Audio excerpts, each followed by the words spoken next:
안녕하세요. 우리의 영혼을 위한 깊은 사색의 시간입니다. 오늘 우리는 신학의 여정에서 많은 이들을 멈칫하게 만드는 한 단어에 대해 이야기 나누고자 합니다. 그 이름만으로도 마음의 작은 두려움이나 혹은 뜨거운 논쟁을 불러일으키는 단어, 바로 예정론입니다. 오늘의 이야기가 여러분의 마음에 하나님이 베푸시는 크신 은혜를 더 깊이 깨닫는 계기가 되기를 소망합니다. 이 귀한 지혜가 더 많은 분들께 전해질 수 있도록 잠시 시간을 내어 구독과 공유로 함께 해주신다면 그 또한 하나님의 은혜를 나누는 귀한 사역이 될 것입니다. 여러분의 삶에 주님의 평안이 가득하기를 기도합니다. 제가 신학교에서 학생들을 가르칠 때 예정론이라는 주제가 나오면 강의실의 공기는 항상 뜨거워졌습니다. 학생들에게 이 주제는 마치 신학의 모든 논쟁거리 중 가장 흥미롭고 맛있는 부분처럼 여겨지곤 했죠. 언제나 즉각적인 논쟁과 토론을 불러일으키는 힘을 가진 주제입니다. 오늘 우리는 예정론이라는 개념을 잠시나마 함께 들여다볼 것입니다. 하지만 그 전에 한 가지 주의의 말씀을 드리고 싶습니다. 예정론 교리는 분명 어렵습니다. 이 주제를 토론하거나 연구할 때마다 많은 이들에게 깊은 혼란과 당혹감을 안겨주곤 합니다. 이 질문은 우리가 신중함과 근면함, 그리고 세심한 주의를 기울여야 할 뿐만 아니라 여기서 파생될 수 있는 수많은 함의들과 씨름하는 동안 서로를 향한 특별한 인내심을 가져야 하는 문제입니다. 하지만 저는 이 주제가 어려운 만큼, 아니 그 이상으로 우리가 반드시 공부해야 할 중요한 가치가 있다고 확신합니다. 예를 들어 종교개혁을 이끌었던 위대한 지도자 마르틴 루터는 당시의 핵심 쟁점이었던 오직 믿음으로 말미암는 칭해, 즉 이신칭의 교리에 가르침에 초점을 맞추었습니다. 루터는 이신칭의 교리에 대해 교회가 서거나 넘어지는 기준이 되는 조항이라고 말했습니다. 그만큼 기독교 신앙에 있어 칭의 교리가 얼마나 중요한지를 힘주어 강조했던 것이죠. 그러나 예정론, 즉 선택의 교리에 관해서 루터는 이렇게 말했습니다. 선택 교리는 코르 에클레시에, 즉 교회의 심장이다. 라고 말입니다. 실제로 그가 로테르담의 에라스무스와 선택과 예정의 주제로 논쟁을 벌였을 때 루터와 의견이 달랐던 에라스무스에게 오히려 감사를 표했습니다. 사소하고 하찮은 문제로 자신을 괴롭히지 않고 기독교 신앙의 가장 핵심적인 문제에 대해 토론의 장을 열어준 것에 대한 감사였습니다. 제가 말씀드리고자 하는 바는 이것입니다. 예정론이라는 교리는 성경적 기독교에 있어서 결코 주변적이거나 부차적인 문제가 아니라는 것입니다. 물론 이렇게 말하는 순간 우리 사회에 널리 퍼져 있는 두 가지 오해가 떠오릅니다. 첫째, 성경은 예정론을 가르치지 않는다는 주장. 둘째, 요즘 시대에 그런 교리를 믿는 사람은 아무도 없다는 주장입니다. 저는 이 두 가지 흔하지만 잘못된 오해에 대해 이야기하고 싶습니다. 먼저 두 번째 주장부터 살펴보는 것이 더 쉽겠군요. 요즘은 아무도 예정론을 믿지 않는다는 말을 반박해 보겠습니다. 간단한 3단 논법으로 충분합니다. 전제 1. 저는 한 사람의 인간입니다. 전제 2. 저는 예정론을 믿습니다. 결론. 그러므로 예정론을 믿는 사람이 존재합니다. 만약 제가 세상에 남은 마지막 한 사람이라 할지라도 저의 이 완고함과 시대의 뒤떨어짐에 대해 사과드릴 뿐입니다. 하지만 제가 숨쉬고 살아있는 한 아무도 예정론을 믿지 않는다는 말은 결코 사실이 될 수 없습니다. 왜냐하면 저는 분명히 확실하게 믿기 때문입니다. 물론 저는 지금 농담을 하고 있습니다. 제가 마치 엘리야처럼 오직 나만 남았건을 이라고 외치는 상황은 아니니까요. 오늘날 세상에는 여전히 수십만, 아니 수백만 명의 그리스도인들이 예정론을 굳게 믿고 있습니다. 그리고 그들이 그렇게 믿는 가장 주된 이유는 제가 앞서 언급한 첫 번째 오해, 즉 성경은 그것을 가르치지 않는다는 주장이 틀렸기 때문입니다. 수백만 명의 그리스도인들이 여전히 예정론 교리를 따르는 이유는 성경이 그것을 가르치기 때문이며, 덧붙이자면 성경은 이 교리를 매우 명확하고 모호하지 않게 가르칩니다. 너무나도 명확하기에 교회 역사상 자신들의 신앙 고백을 체계적으로 정리하고 신조를 작성했던 거의 모든 교단은 예정론에 대한 어떤 형태의 진술을 고백하지 않을 수 없었습니다. 다시 말해 거의 모든 교회는 나름의 예정론 교리를 가지고 있다는 뜻입니다. 물론 모든 교회가 예정론의 의미나 그 범위 또는 그것이 사람들의 삶에 어떻게 적용되는지에 대해 똑같이 동의하는 것은 아닙니다. 하지만 성경이 이 주제에 대해 너무나 분명하게 말하고 있기 때문에 모든 기독교 교회는 자신들의 신앙 고백서에 예정론에 관한 무언가를 언급해야만 했습니다. 교회 역사에서 나온 몇 가지 고백들을 잠시 읽어드리는 것도 흥미로울 것입니다. 먼저 영국 국교회의 형성기에 나온 고전적인 신앙 고백인 39개조 신조입니다. 여기에는 이렇게 쓰여 있습니다. 생명에 이르는 예정은 하나님의 영원한 목적으로서 이로 말미암아 하나님께서는 그의 우리에게는 비밀스러운 경륜에 따라 인류 가운데서 그리스도 안에서 택하신 자들을 저주와 멸망으로부터 건져내시고 그리스도를 통하여 그들을 존귀하게 쓰이는 그릇으로서 영원한 구원으로 이끄시기로 영원히 작정하셨다. 또 다른 하나는 17세기에 작성된 1689년에 침례교 신앙 고백에서 가져왔습니다. 인류 가운데 생명으로 예정된 자들을 하나님께서는 세상의 기초가 놓이기 전에 그의 영원하고 불변하는 목적과 그의 의지의 비밀스러운 경륜과 선하신 기쁘심에 따라 그리스도 안에서 영원한 영광에 이르도록 선택하셨다. 이는 전적으로 그의 값없는 은혜와 사랑으로 말미암은 것이며 피조물 안에 있는 어떤 조건이나 원인이 그로 하여금 그렇게 하도록 움직인 것이 아니다. 이 고백은 마치 장 칼뱅이나 다른 개혁주의 전통에서 나온 것처럼 들릴 수 있습니다. 하지만 이것은 역사적으로 침례교 신앙 고백에서 나온 것입니다. 칼뱅이 들었다면 가장 기뻐했을 만큼 정확하고 간결한 용어로 예정론 교리를 명확히 설명하고 있습니다. 다시 묻겠습니다. 이 교회들과 다른 많은 교회들이 예정론에 대해 이토록 분명한 고백을 하고 있을까요? 그것은 예정론이 루터나 아우구스티누스 혹은 칼뱅이나 조나단 에드워즈 같은 신학자들이 만들어낸 발명품이 아니기 때문입니다. 이 교리는 사도 바울의 펜 끝에서부터 우리에게 명백하게 주어진 것입니다. 잠시 바울이 에베소 교회에 보낸 편지 에베소서 한 장으로 여러분의 시선을 이끌고 싶습니다. 바울은 에베소의 성도들에게 문안 인사를 전하며 이렇게 말합니다. 하나님 우리 아버지와 주 예수 그리스도로부터 은혜와 평강이 너희에게 있을지어다. 찬송하리로다 하나님 곧 우리 주 예수 그리스도의 아버지께서 그리스도 안에서 하늘에 속한 모든 신령한 복을 우리에게 주시되 곧 창세전에 그리스도 안에서 우리를 택하사 우리로 사랑 안에서 그 앞에 거룩하고 흠이 없게 하시려고 그 기쁘신 뜻대로 우리를 예정하사 예수 그리스도로 말미암아 자기의 아들들이 되게 하셨으니 이는 그가 사랑하시는 자 안에서 우리에게 거저주시는 바 그의 은혜의 영광을 찬송하게 하려는 것이라. 그리고 11절에서는 이렇게 말합니다.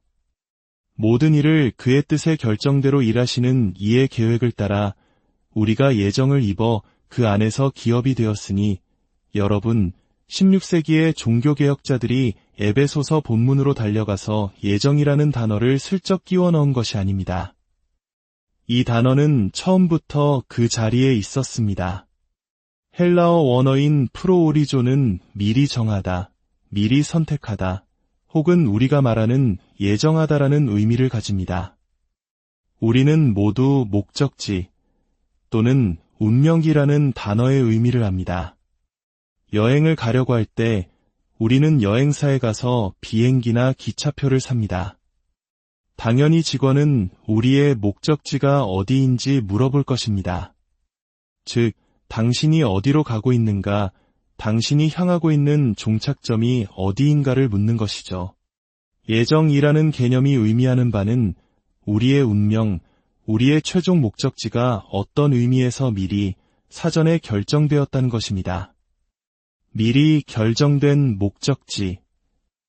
그리고 여러 신앙 고백서에서 읽은 것처럼 성경은 그 미리의 시점을 창세전으로 정의합니다.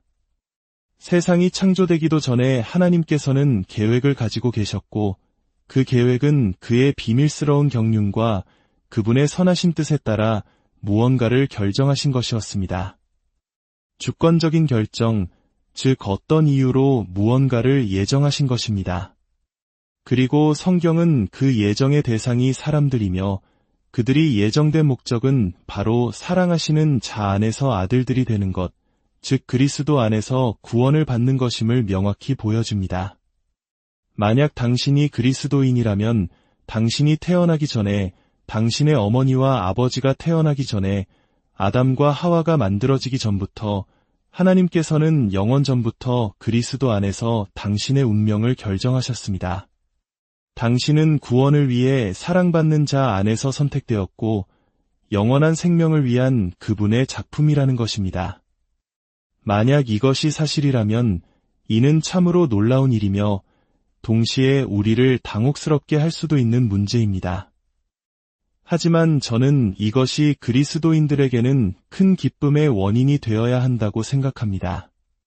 하나님의 은혜가 너무나 강력해서 그 은혜가 시간의 시작 이전까지 거슬러 올라가 주권적인 창조주의 영원한 계획 속에서 당신에게 은혜를 베푸시고 하늘에 당신을 위한 자리를 마련하기로 결정하셨다는 사실을 깨닫는다면 말입니다. 신약 성경은 예수님께서 이렇게 말씀하실 때를 이야기합니다. 내 아버지께 복받을 자들이여 나와 창세로부터 너희를 위하여 예비된 나라를 상속받으라. 자, 아직까지는 크게 논란이 될 만한 이야기는 하지 않았습니다. 예정론 교리와 씨름하는 거의 모든 사람들은 예정론이 영원의 뿌리를 두고 있으며 그리스도 안에서의 개인적인 구원에 관한 것이고 올바르게 이해한다면 참으로 놀라운 것이라는 점에는 동의합니다. 하지만 문제가 복잡해지고 논란이 시작되는 지점은 바로 이 질문을 던질 때입니다. 하나님은 무엇을 근거로 그분의 선택을 하시는가? 어떻게?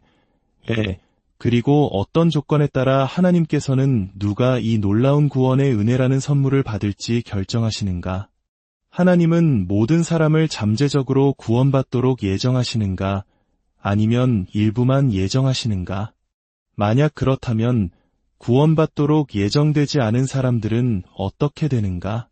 그들에게는 기회도 소망도 없는 것인가? 과거 제가 신학교 강의실에 앉아 있었을 때의 일이 기억납니다. 그날은 장로교 신학교 총장님이 직접 강의를 하셨는데 한 학생이 손을 들고 질문했습니다. 총장님, 예정론 교리를 믿으십니까? 서약으로 예정론을 믿고 가르쳐야 할 의무가 있는 장로교 신학교 총장임에도 불구하고 그는 마치 예정론의 알레르기 반응이라도 일으키는 것처럼 대답했습니다. 아니요, 그리고 이렇게 덧붙였죠. 나는 하나님께서 왕국에 들어오고 싶어하지 않는 사람들을 발로 차고 소리 지르게 하며 억지로 끌고 들어오시는 반면 간절히 들어가고 싶어하는 다른 사람들의 입장은 거절하신다고 믿지 않소. 보십시오. 신학 훈련을 받은 이 교수님조차 예정론을 하나님께서 마지못해 하는 죄인들을 왕국으로 강요하고 그곳에 들어가고 싶어하는 다른 이들은 임의로 거절하는 것으로 이해하고 있었습니다. 이것이야말로 개혁주의 예정론 교리에 대한 얼마나 끔찍한 왜곡입니까?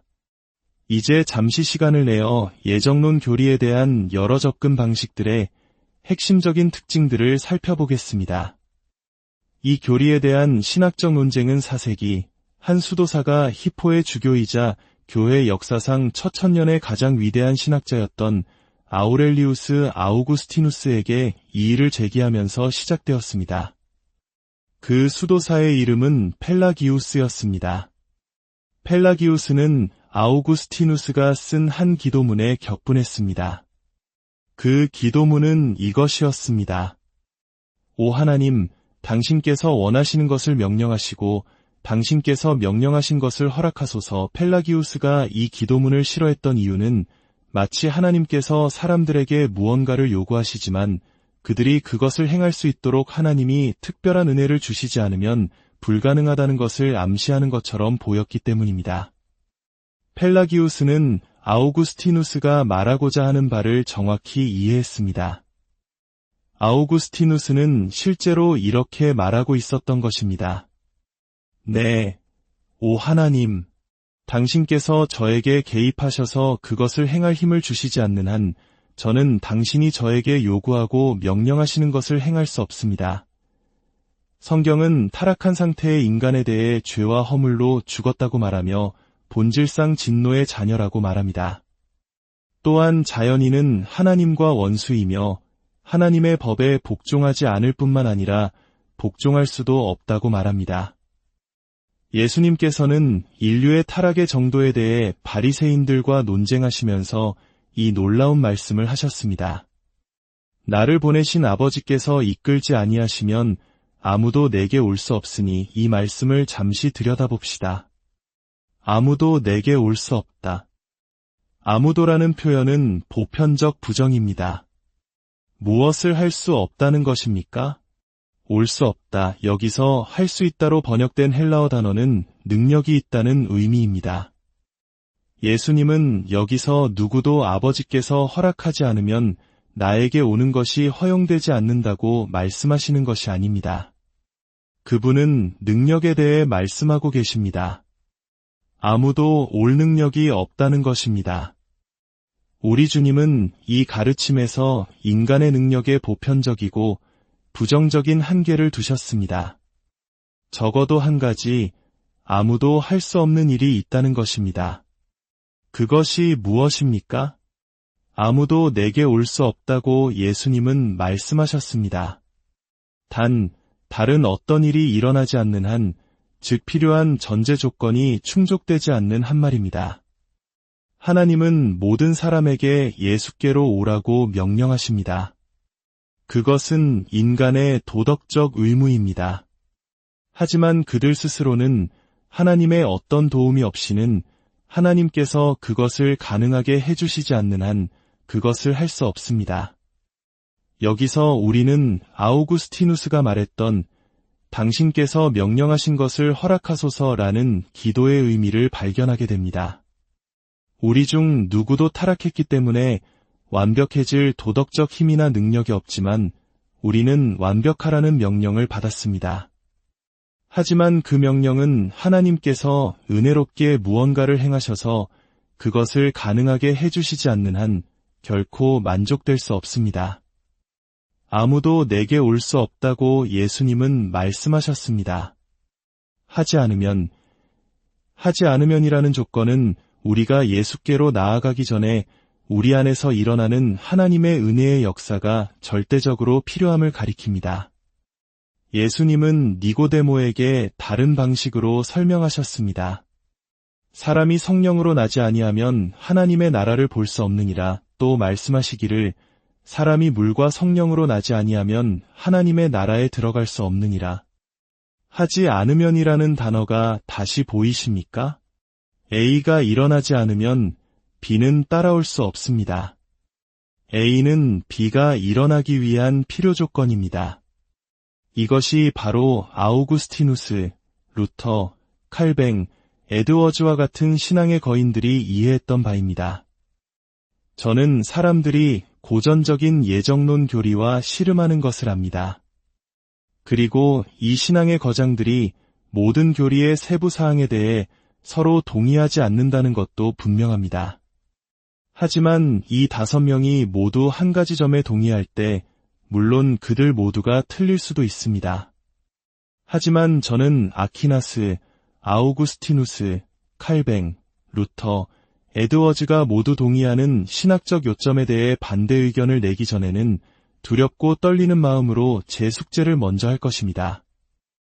이 5명 모두가 이것을 이해했습니다.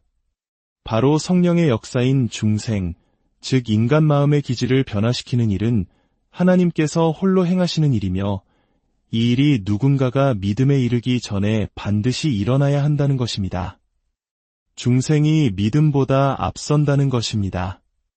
그리고 그들은 모두 중생한 모든 사람이 믿음에 이른다는 것에도 동의했습니다. 또한 중생의 은혜는 협력적 은혜가 아니라 작동적 은혜, 즉 일하는 은혜라는 점에도 동의했습니다. 하나님께서 사람을 믿음으로 이끌기 위해 그 사람의 마음에 중생의 은혜를 부어주실 때 그 은혜는 작동합니다. 그것은 의도된 바를 이루어냅니다. 생명을 얻은 자들은 참으로 살아나게 됩니다. 예정론 교리의 핵심 쟁점은 궁극적으로 하나님의 주권과 인간의 자유의지 사이의 논쟁이 아닙니다. 여기서 궁극적인 이슈는 하나님의 구원하시는 은혜의 본질에 관한 것입니다. 인간의 공로를 바탕으로 주어지는 은혜는 은혜가 아닙니다. 인간의 행위를 근거로 주어지는 은혜는 은혜가 아니며 놀라울 것도 전혀 없을 것입니다. 그러나 은혜에 관한 놀라운 점은 그것이 전적으로 은혜롭다는 것입니다. 문제는 성경이 하나님께서 사람들을 구원하시고 예수님을 믿게 하기 위해 주시는 어떤 종류의 은혜가 있는데 그 은혜를 모든 사람에게 주시지는 않는다고 말한다는 점입니다. 하나님은 모든 사람을 선택하시지 않습니다. 바로 이 지점이 걸림돌이 되는 것이죠. 그렇지 않습니까? 그것은 비민주적으로 보이고 불공평해 보입니다. 하지만 성경을 조금만 읽어봐도 하나님께서 모든 사람을 동등하게 대하시지 않는다는 것을 알 수 있습니다. 하나님은 우상숭배에 빠져있던 아브라함에게 나타나셔서 이집트의 파라오나 함무라비에게는 하지 않으셨던 방식으로 자신을 계시하셨습니다. 예수님의 원수였던 가야바와 본디오 빌라도를 생각해 보십시오. 예수님은 그들의 용서를 위해 기도하셨습니다. 그러나 사도행전을 기억해보면 예수님을 가장 맹렬히 핍박하던 사울이라는 사람에게는 어떤 일이 일어났습니까? 다메섹으로 가는 길에서 호련히 하늘로부터 빛이 그를 둘러 비추고 사울아, 사울아 라고 부르는 음성을 들었습니다. 무슨 일이 일어난 것입니까? 그리스도의 맹렬한 적이었던 사울은 기독교 역사상 최고의 변증가가 되었습니다. 그러나 그것은 영광의 주님께서 그의 눈을 열어주시는 특별한 은혜를 베푸시기 전까지는 불가능했습니다. 하나님께서 가야바나 본디오 빌라도에게는 주시지 않았던 그 은혜를 바울에게 주신 것입니다. 만약 하나님께서 모든 사람을 동등하게 대하신다면 왜 가야바와 빌라도에게는 그렇게 하지 않으셨을까요? 바울은 자신이 구원받는 믿음에 이른 것을 결코 자신의 공로로 여기지 않았습니다. 그는 자신의 구원을 처음부터 끝까지 비범한 은혜의 문제로 보았습니다. 우리도 마찬가지여야 합니다. 우리가 하나님의 은혜가 아니었다면 나도 저렇게 되었을 것이다 라고 말할 때 진심으로 그렇게 말하는 것입니까? 아니면 성전의 바리새인처럼 하나님, 저는 다른 사람들과 같지 않음을 감사합니다. 복음을 들었을 때 올바른 결정을 내릴 수 있는 분별력과 유로움을 주셔서 감사합니다 라고 말하고 있습니까? 펠라기우스는 은혜가 믿음을 돕는다고 말했지만 결코 필수적이지는 않다고 했습니다. 아우구스티누스는 선택의 은혜가 누군가가 믿음에 이르기 위해 절대적으로 필수적이라고 말했습니다. 펠라기우스는 교회에 의해 이단으로 정죄되었습니다.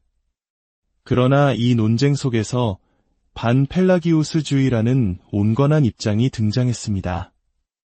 이 견해는 예정론을 예지에 근거하여 설명합니다.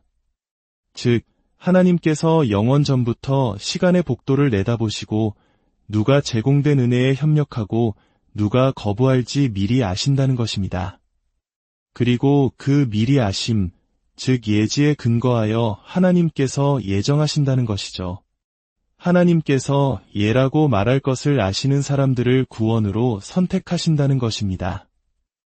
오늘날 전 세계 복음주의 기독교인의 대다수가 이와 유사한 견해를 가지고 있다고 생각합니다. 이 견해에 따르면 최종 분석에서 당신이 구원받느냐 마느냐의 결정은 당신의 자유이지 당신이 내리는 선택에 달려 있습니다. 어떤 유명한 부흥사는 이렇게 말했습니다. 하나님은 해야 할 일의 99%를 하시지만 나머지 1%는 당신의 책임으로 남겨두십니다.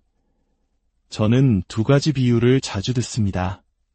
하나는 타락한 인간이 병원에서 죽어가는 중환자와 같다는 것입니다. 특효약이 침대 옆에 놓여 있지만 스스로 약을 집을 힘조차 없습니다. 누군가 숟가락에 약을 따라 그의 입술까지 가져다 주어야 합니다. 하지만 그 사람이 입을 벌려 약을 받지 않으면 죽고 말 것입니다. 다른 비유는 타락한 인간이 바다에 빠져 허우적거리는 사람과 같다는 것입니다. 이미 물속으로 가라앉고 있고 손가락 끝만 간신히 수면 위에 나와 있습니다. 누군가 구명 튜브를 정확히 던져주지 않으면 영원히 사라질 것입니다. 하나님께서 구명 튜브를 그의 손가락 바로 옆에 던져주십니다.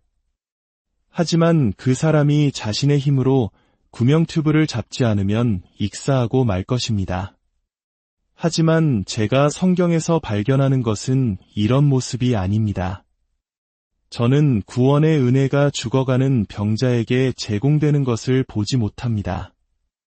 그 구원의 약은 이미 사망 선고를 받은 시체에게 주어지고 투여됩니다. 그 시체는 자신의 힘으로는 복음에 반응할 능력조차 없습니다. 만약 당신이 그리스도 안에 있다면 하나님께서 당신을 위해 하신 일은 이것입니다. 당신이 세 번째로 물속에 가라앉아 바다 밑바닥에서 차갑게 식어 죽어 있을 때 성령 하나님께서 물속으로 뛰어드셔서 당신을 건져내시고 해변으로 데려가 소생시키시고 그분의 창조의 능력으로 당신을 다시 살리신 것입니다. 당신은 그리스도 안에서 새로운 피조물입니다. 그리고 그것이 바로 은혜입니다. 하지만 당신은 여전히 잠깐만요, 그건 마음에 들지 않아요 라고 말할지도 모릅니다. 하나님께서 왜 모든 사람에게 그렇게 해주시지 않는 거죠? 그리고 그 결정이 나의 행동과는 아무 상관없이 하나님의 영원한 계획에만 달려있다는 것도 싫습니다. 성경은 무엇이라고 말할까요? 저도 한때 이 교리를 몹시 싫어해서 5년 동안이나 발버둥치며 싸웠습니다. 저는 서재에 이런 문구를 붙여놓았습니다. 당신은 당신이 진리이기를 바라는 것이 아니라 하나님께서 진리라고 말씀하시는 것을 믿고 설교하고 가르칠 책임이 있다. 이 교리와 씨름할 때마다 저는 계속해서 로마서 9장으로 돌아갔고 결코 피할 수 없었습니다. 사도 바울은 이렇게 기록합니다. 육신의 자녀가 하나님의 자녀가 아니요 오직 약속의 자녀가 씨로 여기심을 받느니라. 그뿐 아니라 또한 리브가가 우리 조상 이삭 한 사람으로 말미암아 임신하였는데 그 자식들이 아직 나지도 아니하고 무슨 선이나 악을 행하지도 아니한 때에 택하심을 따라 되는 하나님의 뜻이 행위로 말미암지 않고 오직 부르시는 이로 말미암아 서게 하려 하사 리브가에게 이르시되 큰 자가 어린 자를 섬기리라 하셨나니 기록된 바 내가 야곱은 사랑하고 에서는 미워하였다 하심과 같으니라. 그런즉 우리가 무슨 말을 하리요 하나님께 불의가 있느냐 그럴 수 없느니라. 바울이 이러한 항의를 예상했다는 것이 이상하지 않습니까? 만약 바울이 반펠라기우스 주의자였다면 하나님께 불의가 있느냐? 와 같은 질문은 사도의 숨을 낭비하는 것이었을 겁니다. 개혁주의 예정론이 성경적이라는 확신을 주는 것 중 하나는 사도 바울이 받았던 반응과 예수님께서 이 교리를 가르치실 때 받으셨던 반응이 오늘날 우리가 받는 반응과 똑같다는 것입니다. 예지에 근거한 예정론은 예정론에 대한 설명이 아니라 사실상 예정론을 부인하는 것입니다. 왜냐하면 최종 분석에서 결정은 인간에게 달려있기 때문입니다. 로마서 9장은 계속해서 이렇게 말합니다. 모세에게 이르시되 내가 긍휼히 여길 자를 긍휼히 여기고 불쌍히 여길 자를 불쌍히 여기리라 하셨으니 보십시오. 만약 온 세상이 하나님 앞에서 죄인으로 판결받고 영적으로 파산했으며 하나님께 적대적이고 영적으로 죽어있다면 하나님께서 주권적으로 그분의 선하신 뜻에 따라 이 사람들 중 일부에게 은혜를 베푸셔서 생명으로 이끄시고 지옥에서 구원하신다고 해서 그분이 도덕적으로 다른 모든 사람에게도 똑같이 해야 할 의무가 생기는 것입니까? 만약 그렇게 하지 않으시면 우리는 그건 불공평해 라고 항의할 것입니까? 아닙니다. 그것은 동등하지 않은 것일 뿐입니다. 하나님은 분명히 말씀하십니다. 내가 긍휼히 여길 자를 긍휼히 여길 것이다. 긍휼이 의무라면 그것은 더 이상 긍휼이 아니라 정의일 것입니다. 내가 나의 긍휼을 야곱에게는 주고 에서에게는 주지 않기로 원한다면 그것이 무엇이 불공평합니까? 성경적인 선택 교리는 이것을 가르칩니다. 어떤 사람들은 은혜를 받고 나머지는 정의를 받습니다. 하나님으로부터 불의를 받는 사람은 아무도 없습니다. 이 점을 이해하시겠습니까? 그리고 마침내 바울은 결론을 내립니다. 그런즉 원하는 자로 말미암음도 아니요 다른 박지라는 자로 말미암음도 아니요 오직 긍휼히 여기시는 하나님으로 말미암음이니라. 제가 참여했던 모든 예정론 토론은 결국 이 지점으로 기결되었습니다. 최종 분석에서 그것은 무엇에 달려있는가? 알미니안주의 친구들은 결국 이렇게 말해야 합니다. 그것은 원하는 자, 즉 당신의 자유의지에 달려있다. 복음 전도자가 이렇게 말하는 것을 얼마나 많이 들었습니까? 지금 선거가 진행 중입니다. 하나님은 당신에게 투표하시고 사탄은 당신을 반대합니다. 동점이니 당신이 결정적인 한 표를 던져야 합니다. 만약 당신이 결정적인 표를 던져야 한다면 당신은 희망 없이 지옥으로 향할 운명입니다. 왜냐하면 당신은 당신 자신의 힘으로는 거듭나지 않은 상태로는 결코 하나님께 투표하지 않을 것이기 때문입니다. 그러나 구원에 따르면, 선택에 따르면 그렇습니다. 선거가 있습니다. 하지만 오직 한 분만이 투표하십니다. 악마는 투표권이 없습니다. 오직 유효한 한 표만이 있고 창세 전부터 하나님께서는 당신의 이름이 적힌 투표용지를 던지셨습니다. 만약 당신이 그리스도 안에 있다면 말입니다. 그러므로 그것은 달리는 자에게도 선택하는 자에게도 원하는 자에게도 달려있지 않고 오직 하나님의 주권적인 은혜에 달려있습니다. 만약 이 교리가 불편하게 느껴지신다면 사랑하는 형제자매 여러분, 다시 한번 살펴보시기를 간곡히 권합니다. 얼마 전 한 분으로부터 편지를 받았습니다.